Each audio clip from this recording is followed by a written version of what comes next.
to overcome Secret's eventual win. That's enough, brother!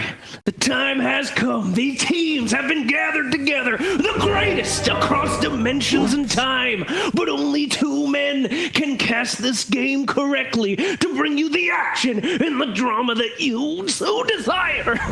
Pass it over to the Paralyzed! Whoa!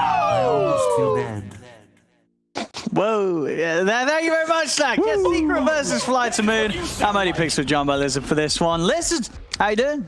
Doing great. After that panel, man, I'm hyped. Yeah, absolutely. They know how to certainly build the hype up. Something that's not always very easy to do when there's an Arc Warden pick, Lizard. It's coming in as the last one for Secret in a matchup where, as you saw by the odds, already quite heavily favored. I mean, come on, you know, there's great people in the world, and then there's people who pick Arc Warden, Lizards.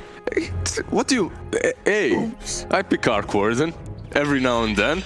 I'm gonna move a little further away from you. Okay. I kind of forgot about that you're also an Arc Warden player, Lizard. Yes, indeed you are. Yeah. Carried you a few days ago with it. Come on, man. Now, how's the carry potential for an Arc Warden in this game? Does it look like a game where you're pretty darn happy to be playing Arc? Yeah, it's awesome. Yeah. Like, this game for Arc Warden is really good. You're playing...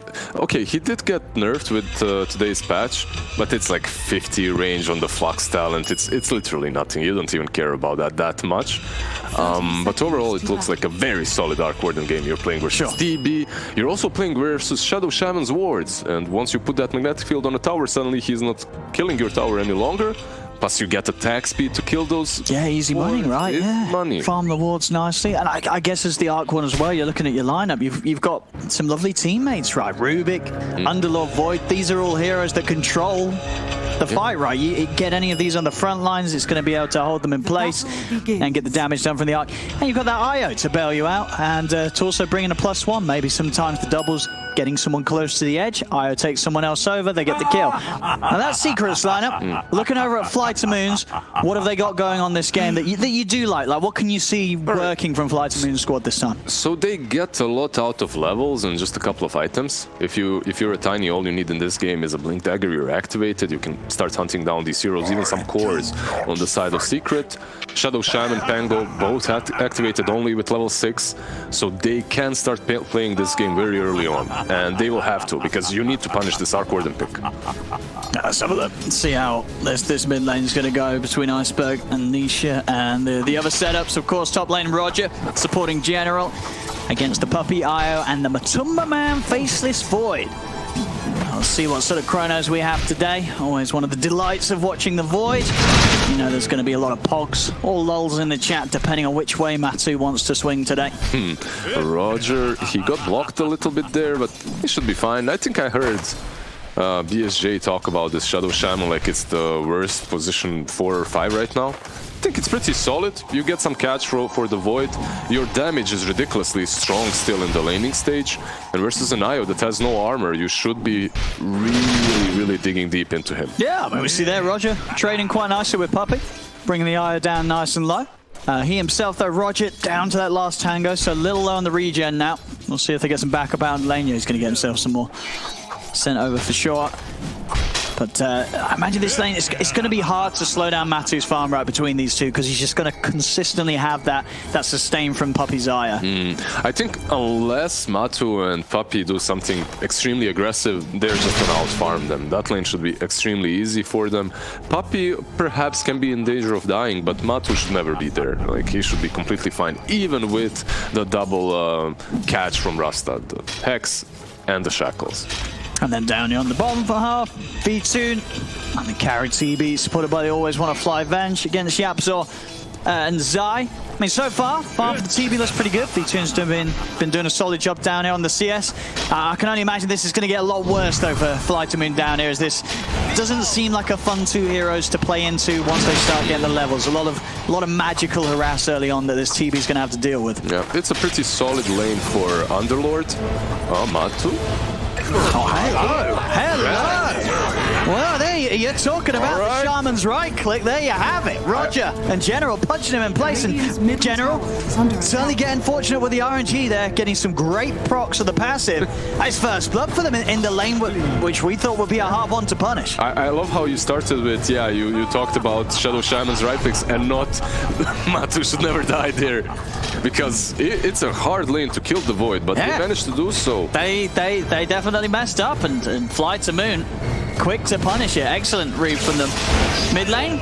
We'll see in the moment. Iceberg is going to take a bit of harass here from Nisha, getting the spark rates out. Last one won't be enough to finish him off, but we'll send him walking back to base. So far, though, in that lane, Iceberg trading farm very evenly with Nisha. Obviously, this bit of time with him walking back is going to give Nisha the lead, but yeah, he's been finding a good amount from that lane as the Tiny. Yeah, it's a lane in which either one of these two can die. If you step out of position a little bit as Arc Warden, you can eat that 1-2 combo from Tiny and you're just dead. Same goes for Tiny. If he misses a combo, if he goes a little bit out of position, suddenly you find yourself with a Flux and a Spirit and you can't outrun the Arc. So it's a very interesting lane matchup on the mid lane. Yeah, and I think honestly across the board, first 4 minutes in, if you're Fly to Moon, you've turned up to this game in the first 4 minutes in laning against Secret, and so far you're doing just as well, if not better. Look, all three of their cores, they're farming fine here, no trouble.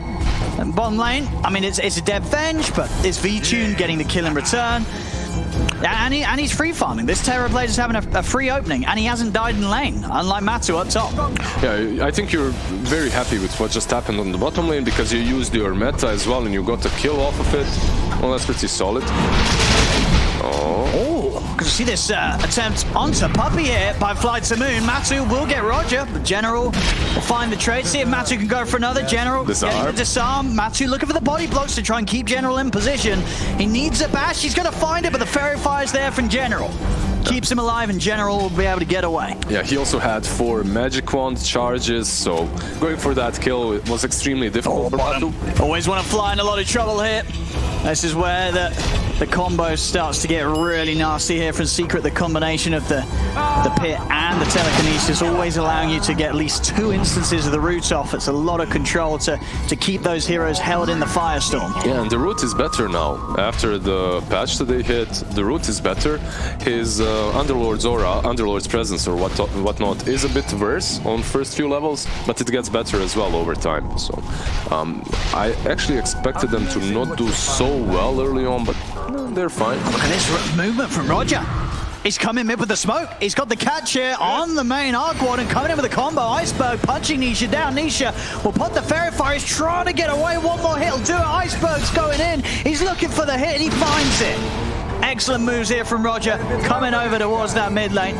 As Roger does, of course, die for that attempt, but absolutely worth it there. You're securing Iceberg a kill on the Arc Warden. You're slowing down Nisha's game. Yeah, that was an interesting play, because if Nisha uses Flux on Tiny from the clone, then he can run away. But he decides to use the Flux on the Shadow Shaman.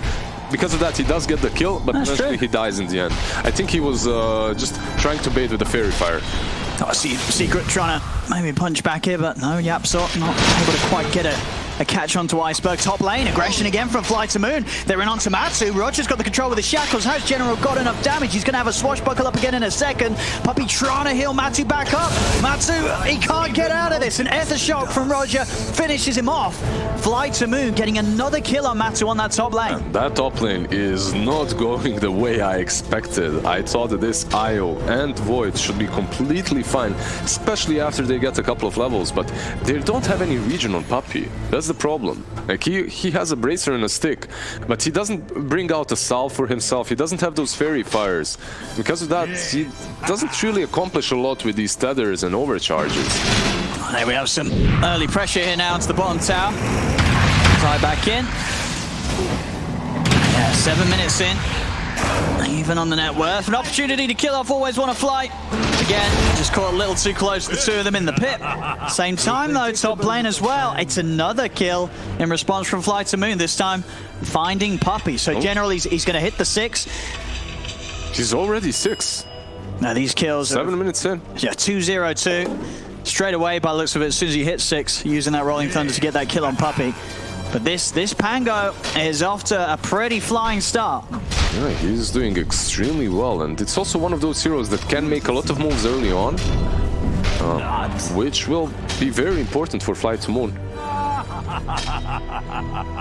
Yeah, they're going to have a lot of aggression around the map. General and Iceberg, you know, these two heroes, huge killers at this stage, and they're going to team up mid right now. Iceberg looking to step in on Tanisha. General's come over with the TP. The toss, though, it's off the mark. Iceberg not quite able to get the pickup on Tanisha. Tanisha's able to keep his distance, and they won't be able to set up for that kill. So unfortunately for General, time wasted.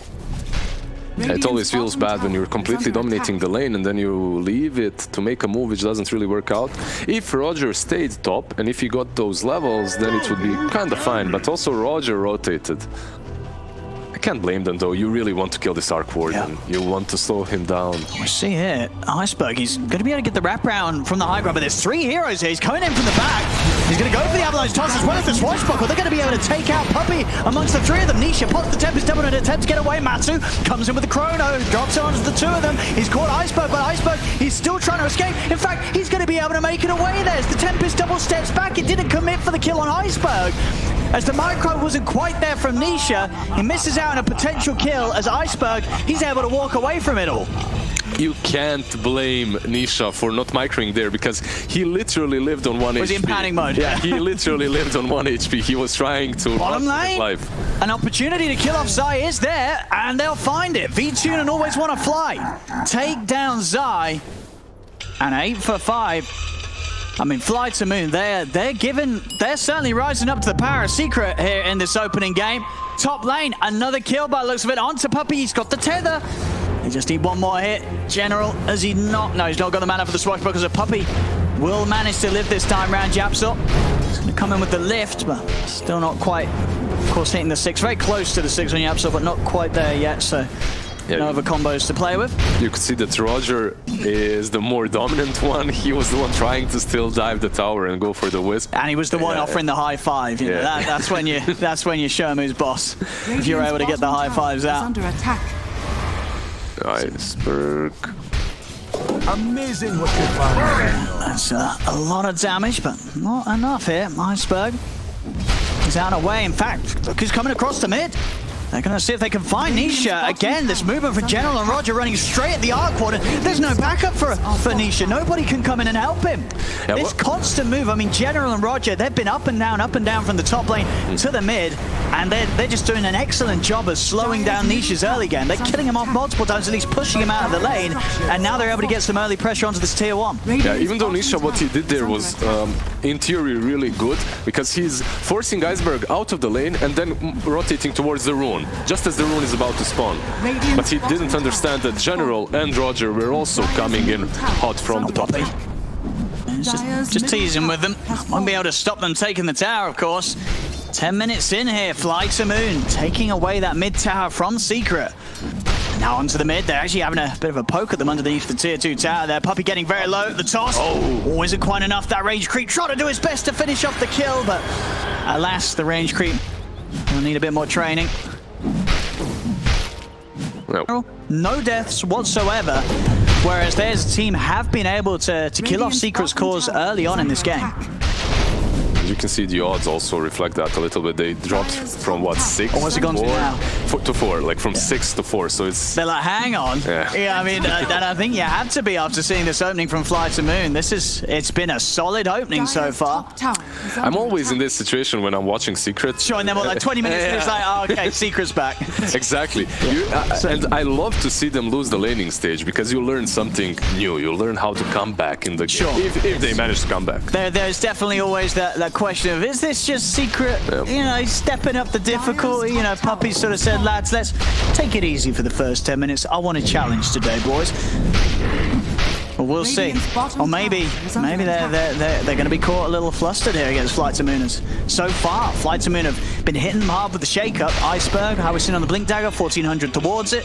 They're going to hit this good timing where, this Tiny and Pango, they're going to be real killers, and Secret's heroes might not be ready to deal with it. Exactly, it doesn't really get any easier. Roger. Well, they really got him there, coming in with the relocate, and they find someone else. They'll get the 2 supports. Always Wanna Fly goes down as well. Secret able to push Fly to Moon out of their jungle. It was such a good reaction by Secret. You could see the Fly to Moon, they're rotating in there with full force. You had General together with Venge and the Shadow Shaman, but Secret just answered way too fast. Some other team gets caught there by the Shadow Shaman, and that hero dies before anyone else comes to help him, but not Secret. I'll see a bit of up and down. Iceberg. He's got this DD. I can get the toss in a second. I won't quite be able to get it. Matu stepping across, getting Puppey over.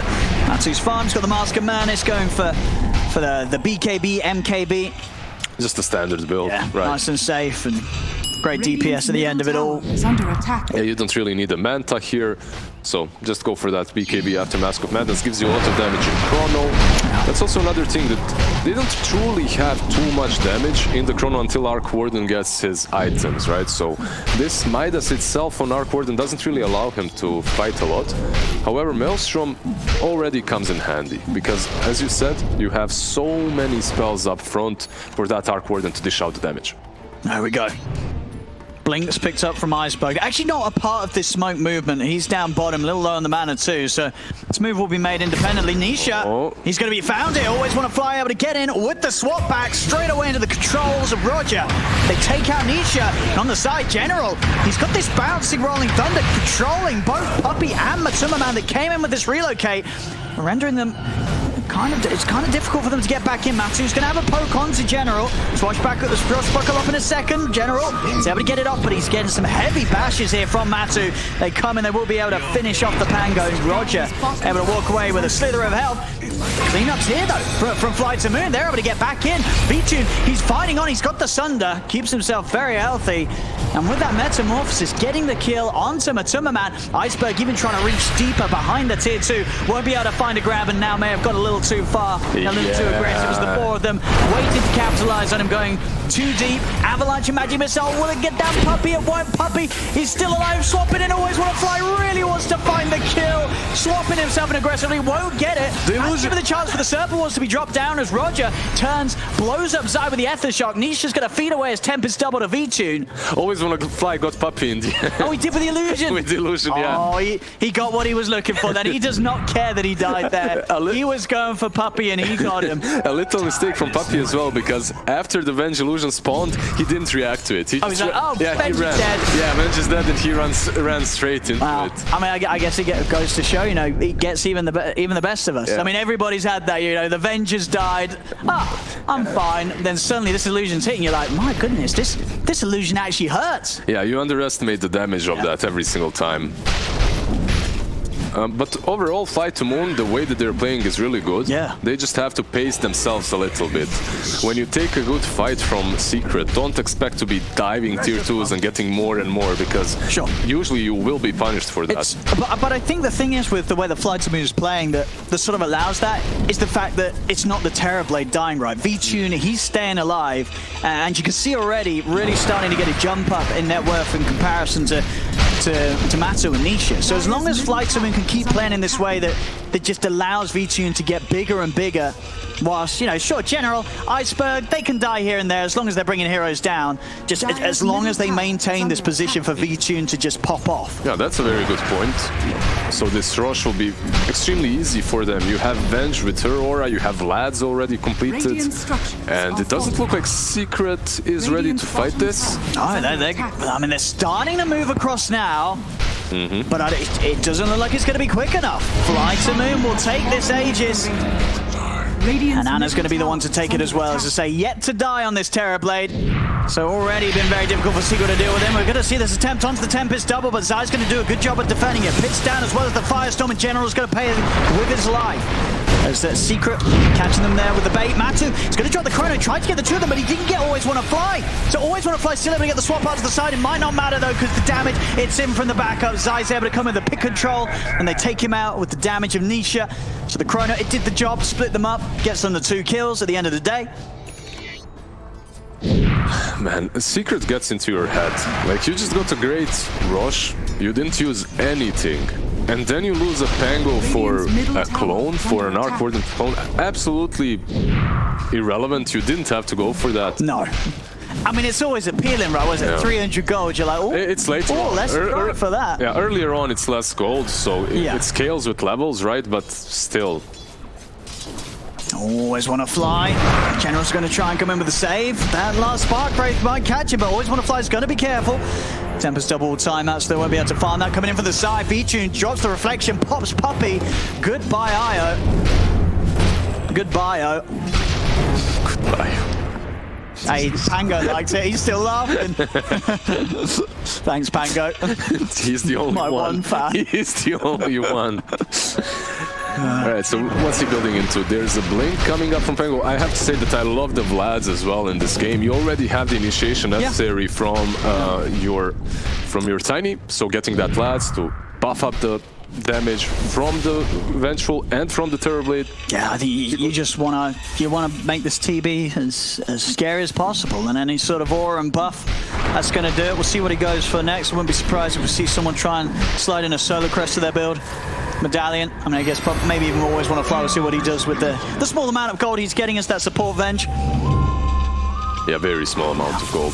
He's just dying a lot, and that's his style, right? And Vengeful Spirit probably is the best hero for always wanna fly, because even after you're dead, you still contribute in team fights. You still carry your aura around. Nice, it's a dream area to play. You know, always want to fly. He's died 7 times, but you know it is worth that 7 clips for the highlight reel. You know, these vengeful deaths, they can be part of a great play. As long as he saves the target from the chrono or he gets that puppy wisp, he's more than happy to die. Oh, they're going to try and hit him with a 5-man smoke here. Fly to Moon on the prowl. See if they can get a jump on. Secret, who have we got split up right now? Yapsor, hitting some neutrals, jungling. Top lane, the rest are Secret. Gonna start to look towards this tier 1. See if they can catch Yapsor here. They're under attack. We'll have to hunt quite deep. Yapsor, he's always going to get a bit of a surprise. He is going to turn with the telekinesis. TP's coming back from Secret. It's a little bit deep here from Fly to Moon. They might want to hold back a little bit. They have got the control on to Matu. Matu came into the tower. They jump him. They've got the combo, but the BKB's out. Matu able to turn. Chrono's down on the 2 of them. He catches Always Want to Fly, and he catches V-Tune. That's the Aegis gone. Can they do it a second time? The pit's down. He's getting bashed. Is there any save for this Terrorblade? There is not. The rest of Fly to Moon have to bail. They're starting to back off here. As Fly to Moon, they really did poke a little too far there, starting to get in between that tier 2 and tier 3 tower. That was always going to be a risk, and as you say, against a team like Secret, this is a squad that will instantly react to any sort of move like that. Instant reaction, and you always think, okay, what is this move from Secret? What's the next move? What's this brilliant move that's going to make them come back into this game? And sometimes it looks like it's not even them doing this. It's the enemy team making a lot of mistakes, but the way they're positioned there around the tier 2 and tier 3 is completely on Secret. They played it so well, and Iceberg, he just gets baited into jumping this Void. Before that, he did blow him up once or twice, because Void only had Mask of Madness. But now with the BKB, that becomes extremely difficult. If you don't kill him in that first zap, he's gonna BKB and Time Walk. Yeah, and just sort of those few moves, suddenly you start to feel a little scared if you Fly to Moon, right? You've got this position of the game now where both Matu and Nisha, they're on the par of farm that your Terrorblade has. And things aren't going to get any better if you're going to continue to make moves like that sort of overstep the mark. So Fly to Moon have got to be very cautious about making any sort of... This is so good. General. This is so good for Secret. Like, this move right here is... Okay. There you go. I mean, they might still have to clean up Secret. We'll see if they can turn this one for one that's obviously the moment not very favorable for them. They lost their Arc Warden. Iceberg's going to try and jump in with the combo. He is able to pop Puppey, but now he's kind of caught in the river. Does have V-Tune and Rogers back up. Matu, he's out with the Time Walk. He is away. There was no chrono. I think Fly to Moon could have decided to fight there, and they are. Still trying. Iceberg's going in. Puppey's going to come in with the buyback. Iceberg with the toss back onto Zai. Matu, he's going to jump across, start punching into Iceberg. As Iceberg will be left behind, Zai's going to continue to try and chase V-Tune. Yapsor with stolen toss, able to finish that kill off. The pit won't get the second proc onto V-Tune, so he's able to continue to move away. Matu is chasing. See General coming with a swashbuckle. 30 seconds without that iceberg, though, so FTM have to be a little careful. Especially, as you say, Matu, Chrono up in a couple of seconds. He's got the Demon Edge, he's got big damage, also got the Dream Rune here, the Arcane, so he's going to get that extra value out of the long Chronosphere cooldown if he can get it dropped down in the next 30 seconds. Zai is just making such a huge difference in these team fights. It's crazy because he's so tanky. He's always and positioned this is the aggressively. kill. This is the one you look for. Is there any save? There is. There is a save, and it will come out. Matu is able, of course, kill off always want to fly, but it's not the target they hoped for. A little wishful there, of course, just dropping the Chrono down, but as I say, because that Arcane is feeling that he could do so in opportunities like that. General's going to come in with a big rolling thunder. Zai says, team, it's time to get out of there. Problem is, Puppey didn't quite catch the right, even in Matu. Oh no! They didn't let him in! They didn't let him in! Roger said, you want this ride? Sorry, it's taken. It's not yours, you're not getting in. And he locks him outside with the shackles. And that's Matu dead for 40. I mean, you're running down mid. Oh, here we go. FTM straight for the tier 2. All right, you're running down mid, but if you want anything else than this tier 2, you need to pick up the Arc Warden first. Just because of the magnetic field, right? You won't be able to pressure the lane that hard with the TB. Maybe not even the tier 2, it seems like. Yeah, it should be too easy. You hit so hard. Let's see what they're able to do with this, but yeah, there we have it. Just caught a little too far from one another. I think Zai was sort of bouncing off to the side as he was hexed. He was a little panicked, and Matu just, he couldn't quite get there. Roger with those clutch shackles. Yep, Shadow Shaman is still the best hero when it comes to lockdown. What? There's Shadow Shaman and there's maybe Shaker Lion. Those three, they bring so much lockdown to every single fight that if you're a Void and you don't have a BKB on, you have to know where the Shadow Shaman is. You have to give him that info. Yeah, you got to kill him. Or that. That also works. Someone's got to get on top of it. Otherwise, Roger, I mean, I feel like this game, we've just seen him so many times, able to get these fantastic shackles off. A very good amount of duration. We'll see Matu's got the Chrono up again. Next time might be a little more careful. It is, of course, one of those games where, you know, not only having to take into consideration the Shaman holding you down, but these swap saves from Always Wanna Fly are always going to be there. One of the reasons why Shadow Shaman isn't always the best hero to pick is your shackles just can't last long enough in team fights. You cast those shackles, there's a lot of interrupting spells, and you just get interrupted in the first second. This isn't one of those games. It's what, Lift and Chrono. Lift and Chrono, that's it. Maybe a bash, but you're looking at shackling that Void anyway. Exactly, yeah, that's the man you're going for. So it's literally on Yapsor. This Rubik needs to be on point. There's Yules also on Zai, so he can help out too, but it's mostly on Yap. Yeah, what's Yap got at the moment? He has got the Blink and Ether, so you know, he's got those core items that allow him to find the opportunity for the big steals and the big plays.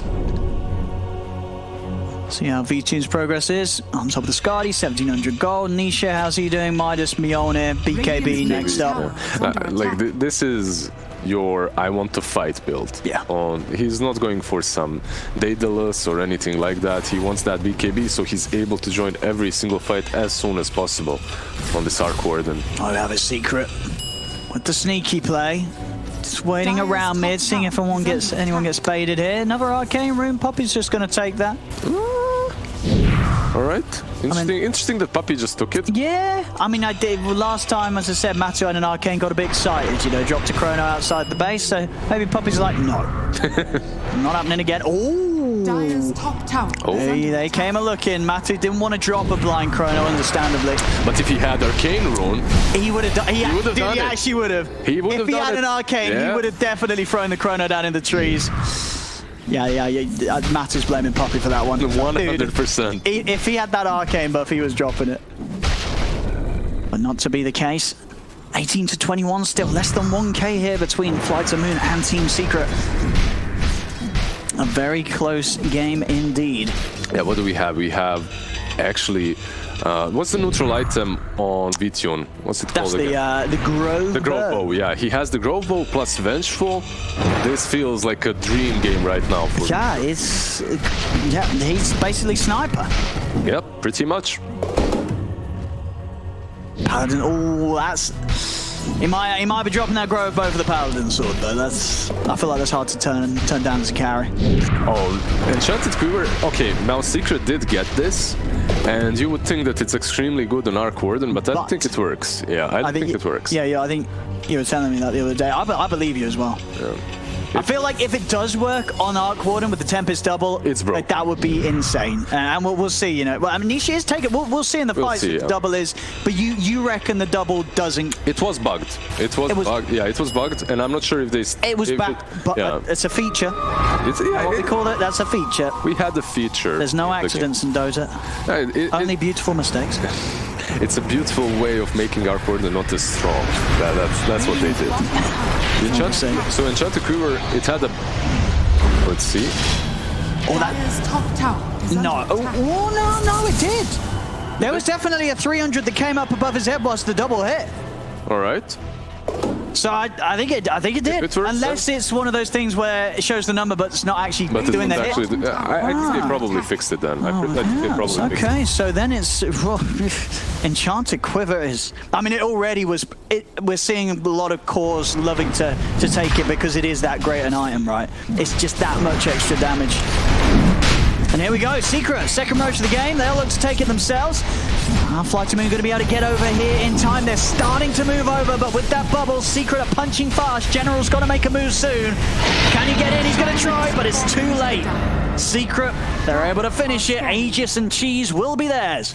And he also understood it really well, how fast Secret is doing that rush, because he started rolling so far from the rush pit, right? He wanted to roll and just get there, but unfortunately for him, they take it too fast and he just stops rolling. Cheese taken by Arc, I think that's pretty good. You don't really need that Aegis as much on Arc Warden as you do on Void. No, Matu's he's the VIP here. They've got to keep this man safe. He's the brawler. That's pretty much what it is. If you're playing Arc Warden right now, most of the time you're in the back. Void is doing all the heavy lifting. He's going in front, he's using that chrono, and because of that, he's in dangerous positions. Use Arc Warden, you're not even getting close to the fight with your main hero, so... Oh, Iceberg. Careful. Carefully. He's away. Or is he Matu? He's chasing. Oh, he's dropping it. The BKB did come off first. Matu still has a fair bit of damage around it, but it isn't enough. Iceberg there, getting away. Always want to fly. Happily dying there as he saves Iceberg. That's the chrono down. You haven't lost a core. So a little bit of pressure off the backs of FlyToMoon there. Not having to worry about that Chronosphere for now, Roger. See ya! He's got a haste rune. He's out of there. Oh, yeah. He says, nah. You ain't going anywhere, my friend. An attempt was made. It was. Yeah, you're happy with Vengeful if you swapped your TB out of Chrono and saved your Iceberg, sorry, out of Chrono and you saved his life. Oh, and he can't make it away. He tries for the TP out. But the vision was there. From Puppey coming over from the side as Yabso's able to get him with the stolen Hex. And it lasts even longer. It's even better on him, right? Like, I mean, you get any sort of these spells from Shaman as Rubik, and that with the it's so much lockdown. Did they just break FlyToMoon? I mean, this is a big opportunity for Secret. I've been pushing in, sure no chrono, but they still have that Aegis. So Matu not feeling scared at all. Do have a buyback on Iceberg. Is he going to want to use it though? General trying to poke him from the side. The pit's down. They do manage to get the Pango dragged back into it. They're ignoring the kills, focusing the objectives as Secret will take away that mid set of Rags. No questions asked here as FlyToMoon unable to push them back without that 5 of them alive. And that's also without the chrono, like you mentioned earlier. They're making all these moves without arguably their biggest spell that they've got. Just because they're able to move across the map and make pickoffs. That kill on the Vengeful on the bottom lane, then Shadow Shaman in the river that died. Well, General, he's coming out for the Puppey play, but Secret, they're all around here. So Puppey, he's out and away. Matu's going to jump in, looks for always want to fly. They'll get the Venge. A little bit of an ambitious move there from FlyToMoon, trying to fight Secret in that area. They're extremely tilted right now. The way they're playing, it's not coherent. They're not making any moves together. It's literally one hero tries to make a play, then someone follows up. They're not moving as a team. They're not using any of the smokes. And the only reason why Secret isn't breaking another side of theirs is because they have no tier 2s. They need to take this one and the one on top as well. There we go, Chrono Radiant's back online. Matu ready to look for the big plays. Dire's top tower. Yeah, there's a Crimson Guard completed on Zai as well. So he's all into mitigating that damage that comes from TB. Is under attack. There we go. Let's see what they can do to stop this. They were unable to do last time. This time round, they've got the full lineup alive. They're doing it into the Aegis and the threat of the Chronosphere. Tier 3's gone. Trying to get some sort of opening. Iceberg, he's going to commit straight away with the BKB. Tries to burst Puppey, but Puppey's able to heal up. Matu jumps away for the Time Walk. He's fine. YapzOr trying to get in with the stolen Rolling Thunder. Doesn't quite make it up the ground here. It just looks so clunky. The Rubik's Cube is always fun. It's definitely one of the best looking stolen ones, I think, from the Rubik Arcana. Secret is waiting for them. They're on the high ground. They know the smoke is happening. Will they bail or will they fight? They're starting to split. They're starting to split a little bit. Vtune is going for the double, but this is looking painful. Always want to fly, comes in with the save, but Matu's still got the Chrono. Oh no, Oh no. I mean, honestly, I think Flight to Moon could be happy with the first 15 minutes of this game. You know, they could say, look, we showed a solid start. But then, as has happened many times before, Lizard, as we said, 20 minutes onwards, Secret came to play, and Flight to Moon, they lost control entirely. A couple of bad moves over extensions in this game it's going to need some serious plays to get back into their hold. Zai is going to look to take everyone away, and he gets them all home safely. 5-star Uber coming from Zai once again. Yeah, and that's Secret for you, man. Every single time. Like, I remember my matches versus them. It's like, you can win 15-20 minutes in. Yeah, they give you that sense of, hey, guys, this is Secret. Yeah. We're doing it. We're doing it. We're doing it. And then suddenly, nah, you're not doing shit. Oh, no. Holy moly! It's just so hard for Flight to Moon right now. 16k down. And as we're seeing, it's as long as Matu drops a juicy Chronosphere, the fight's kind of done with. As what the heck is... What's happening? What? Is he okay? Is that a taunt that he was... No, that's... what the... Whoa. What? He's just styling on the haters. He's just vibing. Yeah. Wow. That's amazing. I mean, they'll fix that and then they'll charge you for it next year in the Battle Pass. I'd pay for it. It looks sick. Why not? 35 minutes and 17k lead. It continues to grow here. Perry, look at him. You can't even see him hit. He doesn't even. Is he not even hitting? He just looks at the creeps and they just die. They just fall over and die. He has evolved. Wow. Into the true dominant Void. He just walks over you. That's amazing. Look. I wonder what happened. What made him? It looks like he's flailing, right? Yeah, I don't know what sort of causes these, but it happens a lot. Well, it did happen a lot with Snapfire, right? I remember with Snapfire, you'd always get this issue where it gets stuck in a strange animation. Well, yeah, it's Void one. Wow. I've never seen that one before. That's some new stuff here from Matu. Here we go. They're going to try for a fight here, but it's not looking great. Get out, bail. Everybody out. Run, save yourself. Get out of here, Secret's coming. Yeah, get out of the game as well. Just GG. Get out, GG. GG is called. Secret will take this game one. As there he goes. Chrono onto Puppey in celebration.